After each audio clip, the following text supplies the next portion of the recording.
మీ business ఏదైనా మీ ఊర్లో promotion చేయాలంటే అది సుమన్ టీవీతోనే సాధ్యం. ఇప్పుడే సంప్రదించండి. జై శ్రీమన్నారాయణ.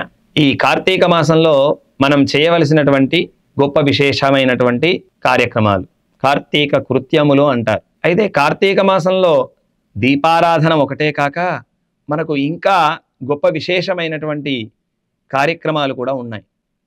ఎవరైతే కార్తీక మాసంలో ఉదయాన్నే చక్కటి నదీ జలములతో స్నానాన్ని ఆచరించడం, అదేవిధంగా భోజనములలో సాత్విక ఆహారాన్ని భుజిస్తూ బ్రహ్మచర్య కార్యక్రమాన్ని నిర్వహిస్తూ దేవతారాధనలు చేస్తూ ఉంటారో వారు ఏ కులం వారైనను, సజాతి వారైనా, ఎటువంటి వారైనా సరే విష్ణులోకాన్ని పొందుతారు అని చెప్పి కార్తీక మాహాత్మ్యంలో మనకు తెలుపబడుతుంది. అయితే ఈ కార్తీక మాసం అంతా కూడా మనం ఖచ్చితంగా కొన్ని నియమాలు పాటించాలి.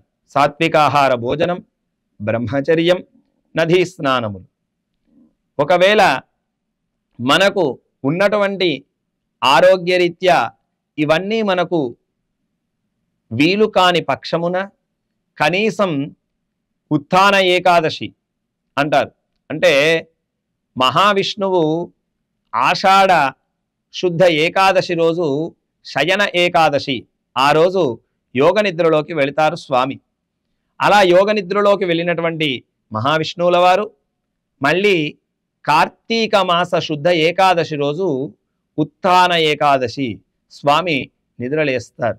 అటువంటి గొప్పనైనటువంటి ఏకాదశి రోజు పూర్తిగా ఉపవాసం ఎలా పాటించాలి అంటే, దశమి రోజు సాయంకాలం నుండి మనం ఎటువంటి ఆహారం తీసుకోకుండా కేవలం తీర్థాన్నో, లేదు ఉండలేనటువంటి వాళ్ళు క్షీరాన్నో, ఇంకా ఉండలేనటువంటి వాళ్ళు ఫలములను ఆరగిస్తూ ఉదయాన్నే చక్కగా నిద్రలేచి స్వామికి దీపారాధనాది స్నాన సంధ్యాదులు పూర్తి చేసుకొని స్వామివారికి దీపారాధనాది కార్యక్రమాలు చేసుకొని ఆ రోజంతా కూడా ఉపవాసం. చాలామందికి ఉపవాసం అంటే ఏమీ తినకుండా ఉండడం అనుకుంటూ ఉంటారు. కానీ ఏమీ తినకుండా ఉండడం కాదండి. ఉపవాసము అంటే ఉప అంటే స్వామికి దగ్గరగా అని, ఉప అంటే దగ్గరగా అని, వాసము అంటే ఉండడం అని. ఎవరికి దగ్గరగా? స్వామికి దగ్గరగా, ఆ భగవంతుడికి దగ్గరగా మనం ఉండడం, భగవత్ సన్నిధిలో ఉండడం. హరివాసము అని కూడా పేరు. అంటే హరి దగ్గర ఉండడం, హరినామస్మరణ చేస్తూ ఉండడం అని అర్థం. అంతేకాని తినకుండా ఉండడం అనే అర్థం కాదు. అలానే అన్నీ ఆరగిస్తూ స్వామి దగ్గర ఉండమని కూడా అర్థం కాదు.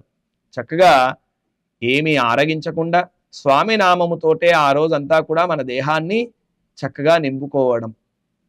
అలా ఉండి సాయంకాల సమయంలో కూడా చక్కగా స్వామివారికి దీపారాధనాది కార్యక్రమములు చేసుకొని విష్ణు సహస్రనామాది స్తోత్రములను చక్కగా పారాయణ చేసుకొని తెల్లవారి ఉదయాన్నే నిద్రలేచి స్నానాన్ని ఆచరించి చక్కగా మనకుండేటువంటి కాలకృత్యములను నెరవేర్చుకొని స్వామిని మరలా విష్ణు సహస్రనామాది పారాయణములతో స్వామివారి సేవ చేసుకొని ఏదైనా ఒక బ్రాహ్మణుడికి మనం ఏమంటారు, ఆమము అంటారు. అంటే బియ్యములు, పప్పు, ఉప్పు, కూరగాయలు ఉంటాయి కదా, వాటన్నిటినీ చక్కగా భోజన దానం చేసుకొని ఆ రోజు విశేషించి సాలగ్రామ దానం చేస్తే ఎంతో గొప్ప ఫలితం లభిస్తుంది. ఏదైనా కష్టం ఉంటే, ఏదైనా గొప్ప పాపములు చేసి ఉంటే అవన్నీ కూడా తొలగి వీరు మోక్షానికి అర్హులవుతారు అని చెప్పి చెప్తారు మన పెద్దలు. కనుక ఆ రోజు ఎంత దానం చేస్తే అంత మంచిది. అలా దాన ధర్మాలు చేసుకొని ద్వాదశి సమయం, ద్వాదశి గడియలు అంటారు కదా, ఆ గడియలు పోయేలోగా వీరు కూడా భోజనం చేయాలి. ఇలా చేయడం ద్వారా గొప్ప ఫలితాన్ని పొందుతాం. ఇదియే కాక మనకు కార్తీక మాసంలో విశేషించి మనం వింటూ ఉంటాం సాయంకాల సమయంలో ఆకాశ దీపారాధనము అని. ఎవరైతే ఈ కార్తీక మాసంలో ఆకాశ దీపారాధన చేస్తారో వారందరికీ కూడా గొప్ప ఫలితం లభిస్తుంది. ఏమని చెప్తారు? కార్తీక దామోదర ప్రీత్యర్థం, కార్తీక దామోదర ప్రీత్యర్థం అని చెప్పి ఆకాశ దీపారాధన చేస్తారు. ఇది దేవతలందరికీ కూడా కార్తీక మాసం ఉదయ సమయం. మనకు ఎలాగైతే ఉదయం ఉంటుందో దేవతలందరికీ కూడా ఉదయ సమయం.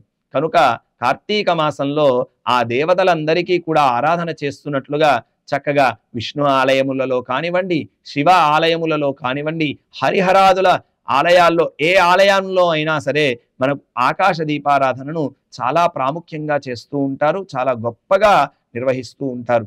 అటువంటి గొప్పనైనటువంటి ఆకాశ దీపారాధన చేసి బ్రాహ్మణులకి దీపదానాలు గొప్పగా చేస్తూ ఉంటారు ఈ కార్తీక మాసంలో. అసలు దీపం అంటే ఏమిటి అనేటువంటి విషయం గురించి కూడా మనం తెలుసుకుందాం. దీపము అంటే మనకు లోకములో మనకుండేటువంటి అజ్ఞానాన్ని తొలగించి జ్ఞాన జ్యోతులని మనలో ప్రకాశించేదే దీపం.